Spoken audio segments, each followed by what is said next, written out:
Hi, welcome to my channel. चलिए question number 14 solve करते हैं। तो ये क्वेश्चन है the ages of A and B are in the ratio 5:7। Okay, तो यहाँ पर ए और बी का रेशियो दे दिया है एज का 5:7। अब कह रहा है कि 4 ईयर्स फ्रॉम नाउ, अब से 4 साल बाद the ratio of their edges will be 3:4। तो 4 साल बाद उनके एज का जो रेशियो होगा वो होगा 3:4। अब कह रहा है कि the present age of B is, तो बी का प्रेजेंट एज क्या है।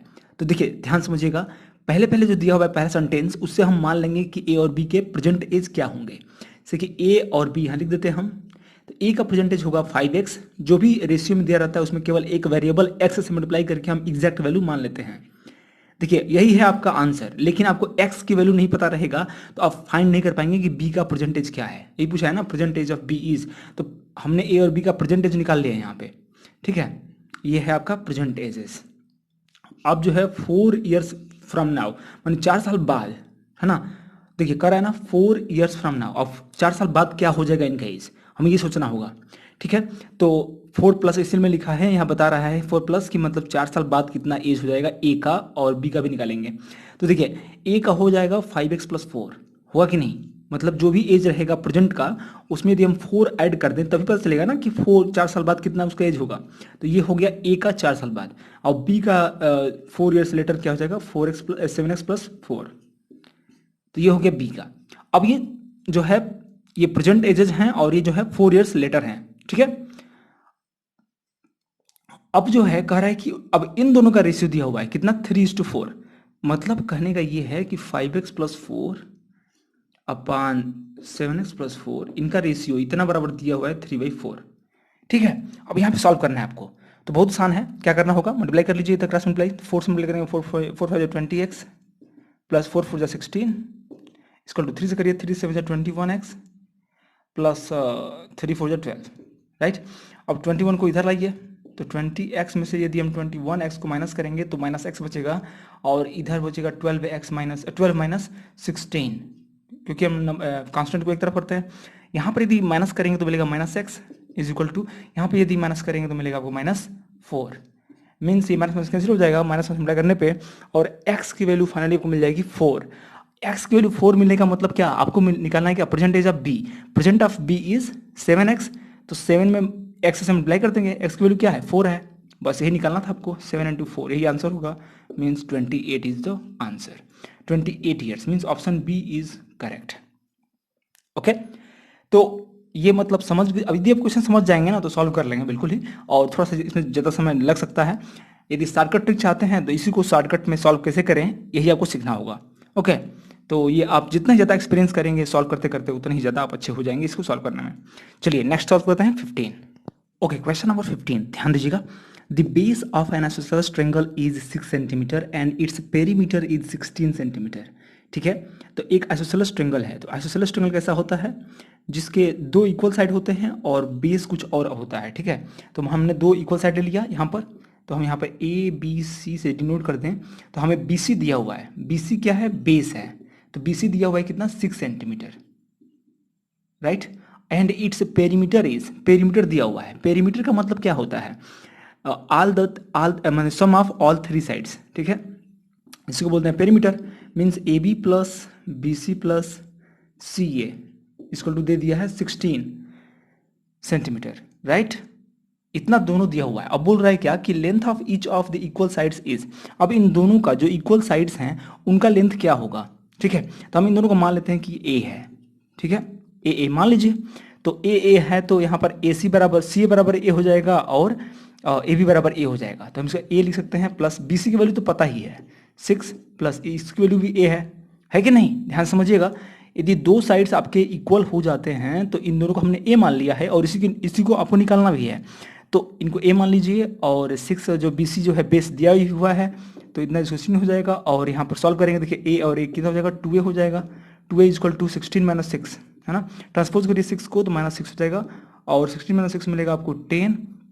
तो यहाँ से ए बराबर मिल जाएगा 2 से डिवाइड करने के बाद, और 10/2 हो जाएगा, 2 × 2 2 5 10, मीन्स इसकी वैल्यू हो जाएगी 5। तो ए इक्वल टू आ गया आपका 5 सेंटीमीटर। मतलब जो इक्वल साइड है वो 5 सेंटीमीटर का है, मीन्स आपका ऑप्शन भी करेक्ट है। चलिए 16 चलते हैं। ओके, क्वेश्चन नंबर 16, ध्यान दीजिएगा। Sum of 3 consecutive integers is 51, the middle one is. तो कह रहा है कि मतलब 3 कंसेक्यूटिव इंटीजर्स का सम जो है 51 है। अच्छा, कंसेक्यूटिव इंटीजर्स क्या होते हैं? कंसेक्यूटिव मतलब होता है कि लगातार, ठीक है, माने कि एक के बाद दूसरा, ठीक है। तो इंटीजर्स लेंगे हम एक के बाद दूसरा, मतलब कि लगातार हम 3 इंटीजर्स को यदि ऐड करेंगे तो वो 51 आना चाहिए। तो हम कैसे मानेंगे कि 1 बाई 1? जैसे कि हम पहले मान लेते हैं कि पहला इंटीजर x है, मिडिल वाला हो जाएगा x प्लस 1, और जो तीसरा इंटीजर हो जाएगा x प्लस 2। यही तीनों को मानेंगे क्योंकि ये कंजुगेटिव है। कंजुगेटिव का मतलब क्या होता है कि इसमें एक जोड़ा गया है तो ये आया है, और इसमें ऐड 1 किया गया है ऐड, तो ये वाला आया है, जिसको बोलते हैं कंजुगेटिव इंटीजर्स, ठीक है। अब कह रहा है कि 51 इनका सम आना चाहिए, तो इनका सम करके 51 कर दीजिए। x plus 1 plus x plus 2 is equal to 51। Okay, अब कह रहा है कि ये सॉल्व कर लीजिए इसको, देखिए क्या मिलेगा, x क्या मिलेगा, 3x मिल जाएगा, प्लस देखिए 1 और ये 2 3 हो जाएगा, और 3 को ट्रांसपोज कर दीजिए तो यहाँ पे हो जाएगा 51 माइनस 3। 51 में से 3 माइनस करेंगे तो मिलेगा आपको 48, राइट। और x की वैल्यू यहाँ से मिल जाएगा 48 अपान 3, 3 1 जा 3 एंड 3 9 जा 3 6 जा 18, तो 16 मिलेगा, राइट। तो 16 आपको x की वैल्यू मिला है, और पूछ रहा है कि मिडिल टर्म कौन सा है। मिडिल टर्म कौन सा है? मिडिल वन, यही है x प्लस 1, ध्यान दीजिएगा। तो 16 जो x आया है इसमें एक ऐड करना पड़ेगा, मतलब 17, मतलब ऑप्शन डी करेक्ट है, ठीक है। ऐसा नहीं कि x की वैल्यू आया तो तुरंत ये लगा देंगे, ये समझना पड़ेगा कि पूछ कौन सा रहा है। ओके, चलिए 17 क्वेश्चन चलते हैं। ओके, क्वेश्चन नंबर 17, ध्यान दीजिएगा। The sum of 2 numbers is 95, ठीक है। 2 नंबर्स का सम जो है 95 है, हमें बस 2 नंबर फाइंड करना है, हो जाएगा, ठीक है। कह रहा है क्या, if one exceeds the other by 15, कह रहा है कि एक जो है दूसरे से 15 बड़ा है। एक्सीड मतलब कि बड़ा होना, ठीक है। तो मान लीजिए कि एक पहला वाला x है तो दूसरा वाला क्या होगा, इससे 15 बड़ा होगा, मतलब कि x में 15 जोड़ेंगे, हमें दोनों मिल गया नंबर। ये दोनों नंबर्स का सम दिया हुआ है, सम ऑफ 2 नंबर्स इज 95। तो हम इन दोनों को ऐड कर लेते हैं, x plus 15 is equal to 95। अब सॉल्व करके हम x की वैल्यू निकाल लेंगे, ठीक है। तो 2x plus 15 is equal to 95। अच्छा, ये 15 को ट्रांसपोज कर दीजिए यहीं पर, तो ये हो जाएगा -15, और जब 95 में से 15 माइनस करेंगे तो मिलेगा आपको 80, राइट। और यहाँ x इक्वल टू 2 को ट्रांसपोज कर दीजिए तो मिलेगा 80 अपन 2, 2 4 जा 40, मीन्स 40 आ गया। अब देखिए कि पूछ क्या रहा है, पूछा है then the smaller of the 2 is, दोनों में से छोटा कौन है। छोटा ये है, बड़ा वाला ये है, क्योंकि 15 ऐड किया गया इसमें, तो छोटा ये है, तो इसी को पूछ रहा है। तो x की वैल्यू जो आई है वही वाला आंसर होगा। मतलब ये, यदि बोला होता कि बिगर ऑफ द 2 इज, तो बिगर पूछा होता तो आपको x प्लस 15 करना पड़ता, मतलब कि 40 में 15 ऐड करना पड़ता, मतलब 55 आंसर होता। ओके, तो ये ध्यान देने की बात है यहाँ पर भी। ओके, चलिए 18 चलते हैं। ओके, क्वेश्चन नंबर 18, ध्यान दीजिएगा। बोल रहा है कि number of boys and girls in a class are in the ratio 7:5। तो बॉयज और गर्ल्स का रेशियो दे दिया है 7:5। तो हम क्या कर सकते हैं, इसको मान सकते हैं डायरेक्टली कि बॉयज़ का जो एग्जैक्ट संख्या होगी वो 7x होगा, और गर्ल्स की जो एग्जैक्ट संख्या होगी, नंबर होगा, वो कितना होगा, 5x होगा।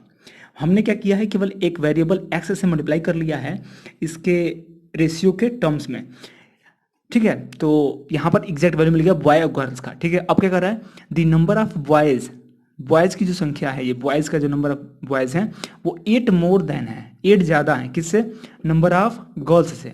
तो गर्ल्स क्या है, ये है, तो बॉयज़ जो हैं गर्ल्स से 8 ज़्यादा हैं, मीन्स 7x जो है 5x से, 7x जो है 5x से 8 ज़्यादा है।